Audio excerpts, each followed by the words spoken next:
Hello friends, welcome back to my YouTube channel. पिछले lecture में हमने पढ़ा है about the structure and the packaging of DNA. तो let's do a quick revision of that. सबसे पहले हमने जाना कि ये जो डीएनए है वो डबल हेलिकल स्ट्रक्चर में प्रेजेंट होता है, ठीक है, जहाँ पर उसके दो strands in opposite polarity present होते हैं। अगर एक तरफ है 5 प्राइम तो दूसरे चेन का उसी तरफ होगा 3 प्राइम, ठीक है, और एक तरफ अगर है 3 प्राइम तो दूसरी तरफ होगा 5 prime. These two chains are joined together by hydrogen bonds, ठीक है। ये हमने पढ़ा in the structure of DNA. DNA acidic in nature होता है और नेगेटिव इन नेचर होता है, ठीक है। सेकंड चीज हमने पढ़ी about the packaging of DNA. Since DNA is acidic in nature, they are wrapped over basic proteins, ठीक है, histone octamer. Histone proteins form करते हैं एक स्ट्रक्चर हिस्टोन ऑक्टामर, जिसके अराउंड ये डीएनए रैप ओवर करते हैं और एक स्ट्रक्चर का फॉर्मेशन करते हैं जिसका नाम हमने दिया न्यूक्लियोसोम, ठीक है। तो ये हमने पढ़ा इन द पैकेजिंग टॉपिक, ठीक है। अभी हम आ रहे हैं in the next topic, that is the search for genetic material. Now we know that the genetic material is DNA. Earlier it was not that clear. Scientists were a bit skeptical, ठीक है। तो उनके पास काफ़ी contenders थे। DNA था, RNA था, protein था, कुछ भी हो सकता था इनमें से, ठीक है। तो उन्होंने क्या किया, एक के बाद एक एक्सपेरिमेंट्स कंडक्ट करने चालू किए, ठीक है। जो सबसे पहला एक्सपेरिमेंट हमारे पास आया वो आया ग्रिफिथ की तरफ से। तो ग्रिफिथ ने क्या किया, एक बैक्टीरिया लिया जिसका नाम है स्ट्रेप्टोकोकस न्यूमोनी, ठीक है, आपने नाम सुना होगा। तो उन्होंने उसके दो स्ट्रेन्स लिए, दो स्ट्रेन्स मतलब दो टाइप लिए, ठीक है। एक लिया आर टाइप और दूसरा लिया एस टाइप। ये जो एस टाइप है ये वायरुलेंट है, ठीक है, मतलब ये बीमारी कॉज करता है, but the R type is non virulent, ठीक है, ये बीमारी कॉज नहीं करता है, ठीक है। तो सबसे पहले एक्सपेरिमेंट पे उन्होंने क्या किया, इस एस टाइप वायरुलेंट बैक्टीरिया को माइस में इंजेक्ट किया, ठीक है। बीमारी कॉज होने के कारण ये माइस तब मर गया, ठीक है। सेकंड एक्सपेरिमेंट में उन्होंने लिया non virulent bacteria, that is the R type bacteria. R type bacteria since disease cause नहीं करता, ये माइस बच गया, ठीक है। इन द थर्ड एक्सपेरिमेंट उन्होंने वायरुलेंट बैक्टीरिया लिया, but this time heat killed virulent bacteria लिया। उन्होंने हीट देके उस बैक्टीरिया को मार दिया, जिसकी वजह से ये क्या हुआ, ये डिजीज कॉज नहीं कर पाया इन द माइस। तब जब इंजेक्ट किया गया ये माइस बच गया, ठीक है। In the fourth and the final experiment उन्होंने non virulent and the heat killed virulent bacteria दोनों को एक साथ इस्तेमाल किया and surprisingly in that case mice की डेथ हो गई, ठीक है। तो उन्होंने एक कंक्लूजन निकाला इसका कि देखो, हीट किल्ड वायरुलेंट बैक्टीरिया में कुछ ऐसा ट्रांसफॉर्मिंग सब्सटेंस होता है, ठीक है, ये वर्ड ध्यान दीजिएगा, ट्रांसफॉर्मिंग सब्सटेंस होता है जो नॉन वायरुलेंट बैक्टीरिया ने क्या किया, अपने में एब्जॉर्ब कर लिया, फिर उसमें आया ट्रांसफॉर्मेशन। इस प्रोसेस को हम कहते हैं ट्रांसफॉर्मेशन, ठीक है। ट्रांसफॉर्मेशन आने की वजह से ये R type bacteria S type bacteria में कन्वर्ट हो गया, ठीक है, और वो क्या हो गया, अभी वायरुलेंट हो गया। वायरुलेंट होने की वजह से उसने डिजीज कॉज की इन द माइस और माइस की हो गई डेथ, ठीक है। फिर दिया biochemical characterization of this transforming principle. Griffith ने क्या किया, बता नहीं पाए कि वो ट्रांसफॉर्मिंग सब्सटेंस है क्या। तो हमारे पास तीन साइंटिस्ट थे, एवेरी, मैकलॉयड एंड मैकार्टी। उन्होंने biochemical characterization of transforming principle किया, ठीक है, जिसमें उन्होंने बताया कि वो ट्रांसफॉर्मिंग सब्सटेंस आखिर है क्या। तो अभी नेक्स्ट स्लाइड में पढ़ेंगे उस बायोकेमिकल कैरेक्टराइजेशन के बारे में। Okay, so now the biochemical characterization of transforming principle was done by three scientists, Avery, McLeod and McCarthy. उन्होंने क्या किया, एक कल्चर में लिया आर टाइप बैक्टीरिया को और साथ ही साथ लिया DNA of S type bacteria, ठीक है। तो क्या हुआ देखिए, इसमें ये डीएनए गया आर टाइप के अंदर, आर टाइप में आया ट्रांसफॉर्मेशन और वो बदल गया एस टाइप में। तो थोड़ी देर बाद जब उन्होंने कल्चर को फिर से देखा तो उस कल्चर में उनको आर टाइप और एस टाइप दोनों दिखे, ठीक है। तो उनको लगभग कंफर्म हो गया कि ये डीएनए ही है वो जेनेटिक मटेरियल, ठीक है, क्योंकि और कुछ तो है नहीं, आर टाइप उसी को एब्जॉर्ब किया होगा और फिर ट्रांसफॉर्मेशन आया होगा। फिर भी फर्दर कंफर्मेशन के लिए उन्होंने क्या किया, आर टाइप बैक्टीरिया लिया, डीएनए ऑफ एस टाइप लिया और डीएनएज एंजाइम लिया, ठीक है। डीएनएज क्या करता है, डीएनए को डाइजेस्ट कर देता है, ठीक है। तो ठीक यहाँ पर उसने क्या किया, इस डीएनएज ने DNA of S type bacteria को डाइजेस्ट कर दिया, ठीक है। डाइजेस्ट करने पे क्या हुआ, ये डीएनए अभी आर टाइप के अंदर अब्जॉर्ब नहीं हो पाया और आर टाइप ट्रांसफॉर्म नहीं हुआ। तो थोड़ी देर बाद जब साइंटिस्ट ने फिर से देखा तो उनको बस आर टाइप बैक्टीरिया मिला। सिंस ट्रांसफॉर्मेशन होके एस टाइप वो नहीं बन पाया, तो बस आर टाइप ही हमको दिखे इधर। ठीक है, उन्होंने डीएनएस के बदले आरएनएस और प्रोटीज का इस्तेमाल भी किया था। आरएनएस और प्रोटीज डीएनए को डाइजेस्ट नहीं कर पाते, ठीक है, जिसकी वजह से डीएनए इंटैक्ट रह गया। वो आर टाइप ने अब्जॉर्ब किया, उसमें ट्रांसफॉर्मेशन आए और आर टाइप और एस टाइप दोनों दिखे उन दोज केसेस, ठीक है, इन दोज केसेस। ठीक है, तो अल्टीमेटली उन्होंने ये कंक्लूजन निकाल लिया, जो ट्रांसफॉर्मिंग सब्सटेंस ग्रिफिथ ने बताया था वो और कुछ नहीं डीएनए था। ठीक है, अभी हम पढ़ेंगे अबाउट द फाइनल एक्सपेरिमेंट, ठीक है, which kind of seal the deal, कि और कुछ नहीं भाई डीएनए ही है जो जेनेटिक मटेरियल है अपना। ठीक है, which is the Hershey and Chase experiment. So let's move on to the next slide. Okay guys, तो अभी हम पढ़ेंगे the main experiment, that is the Hershey and Chase experiment, जिसने पूरे दुनिया में ढिंडोरा पीट दिया कि देखो भाई डीएनए ही है अपना जेनेटिक मटेरियल। ठीक है, बहुत ही सही एक्सपेरिमेंट था।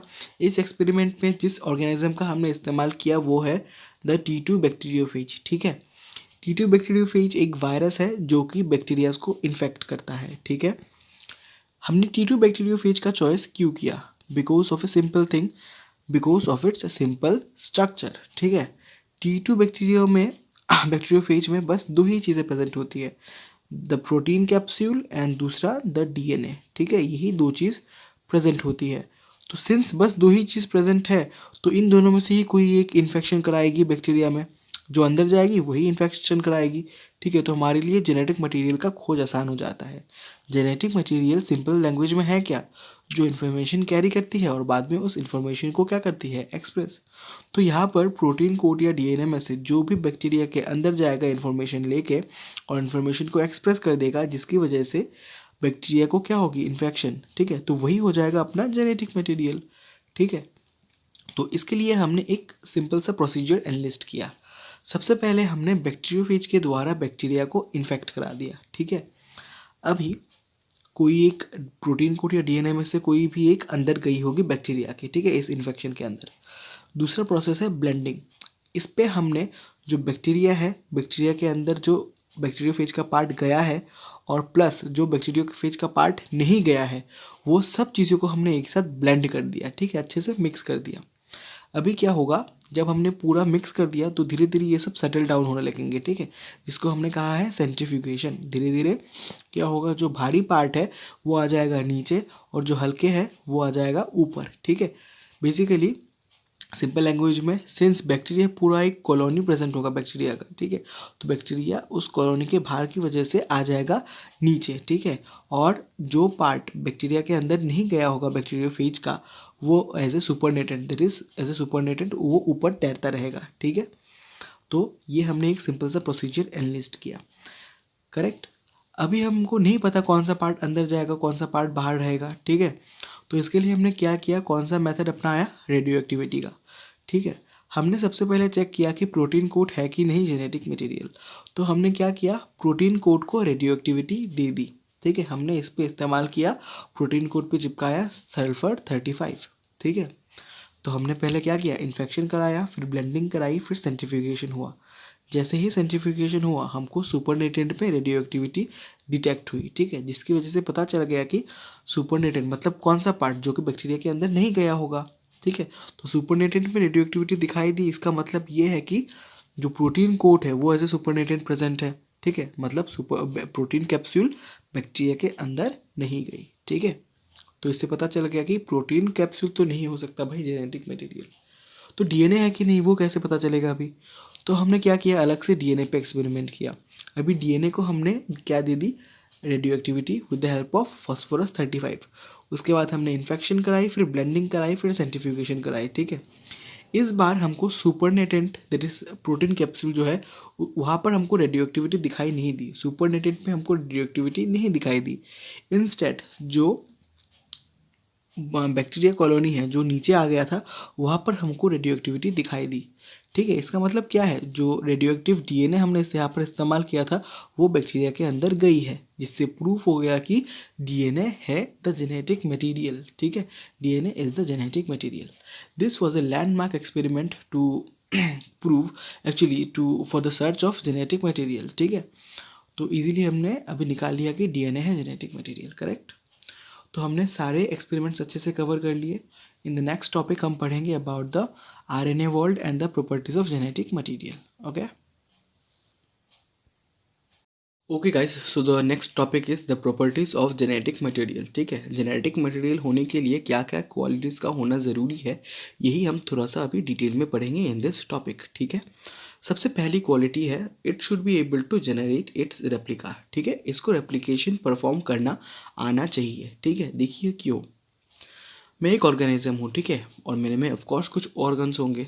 तो एज फॉर एग्जाम्पल मैंने ले लिया लीवर। ठीक है, अभी लीवर को क्या फंक्शन करना है, कैसे परफॉर्म करना है वो फंक्शन, वो सारा इन्फॉर्मेशन किसके पास होगा, जेनेटिक मटेरियल के पास होगा। ठीक है, अभी ये जो लीवर है या फिर कोई भी ऑर्गन है, ठीक है, वो एक सेल का तो नहीं बना होगा ना, इस पे मल्टीपल सेल्स होंगे जो कि टिश्यू फॉर्मेशन करेगा, वो टिश्यू आगे जाके ऑर्गन का फॉर्मेशन करेगा, correct.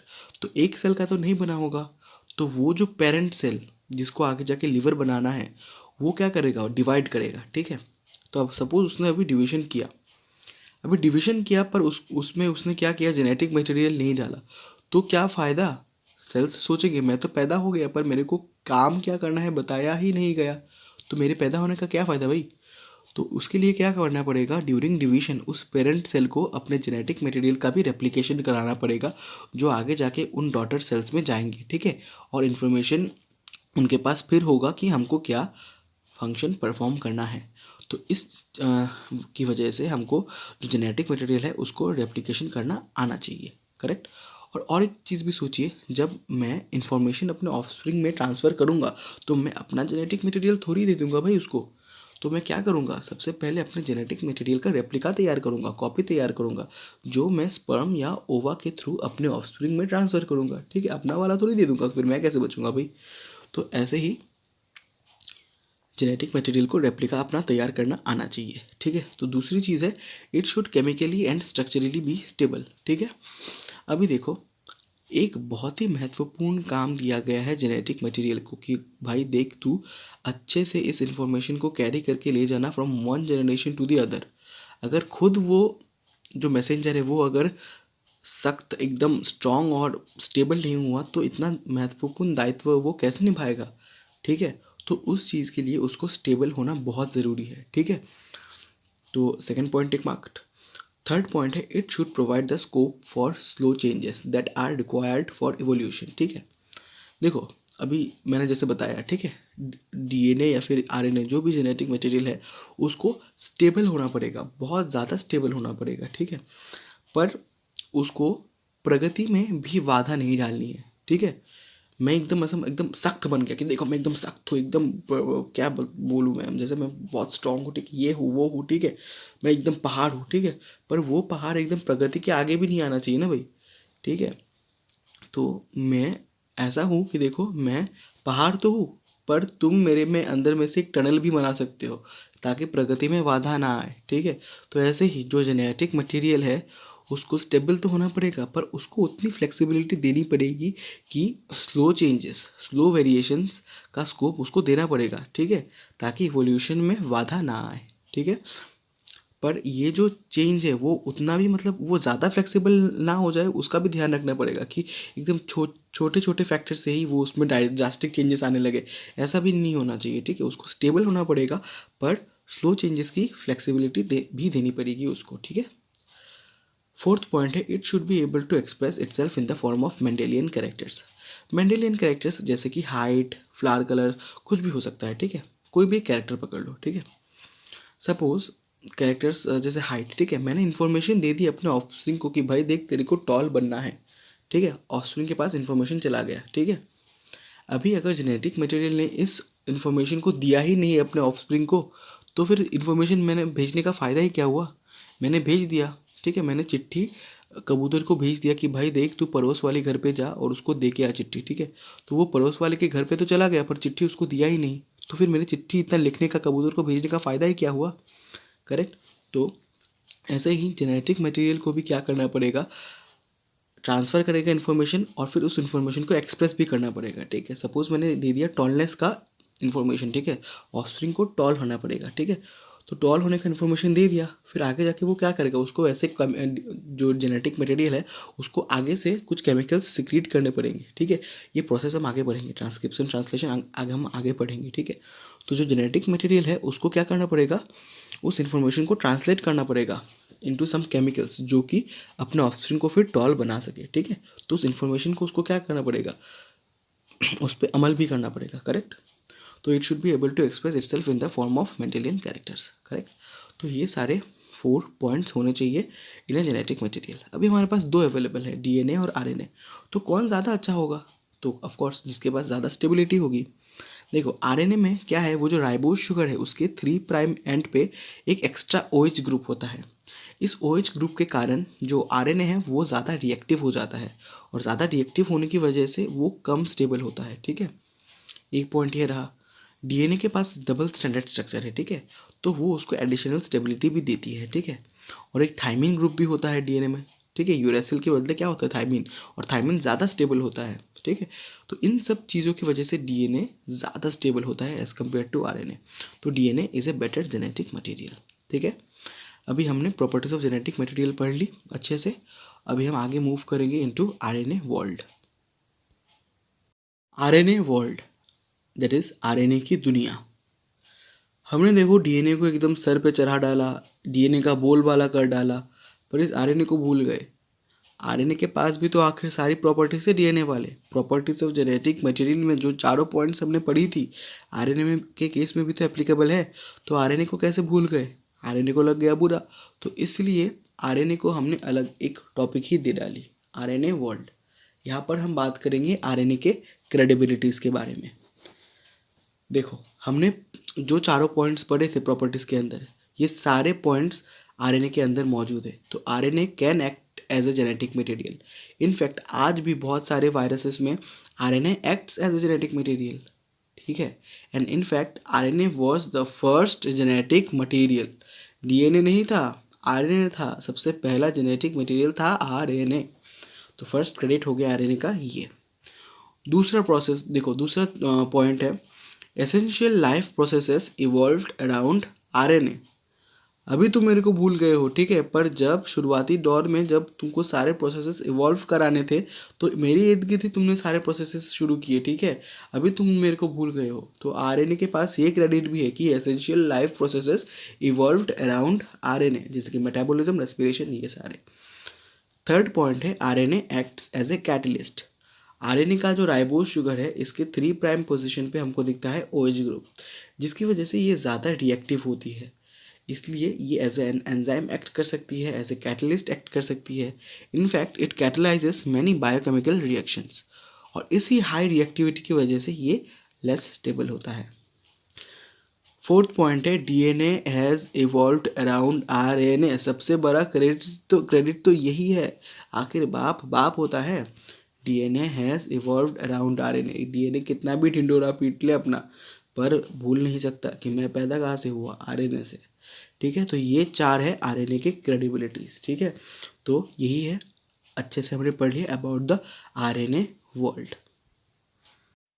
So guys, please do like, share and subscribe to my YouTube channel.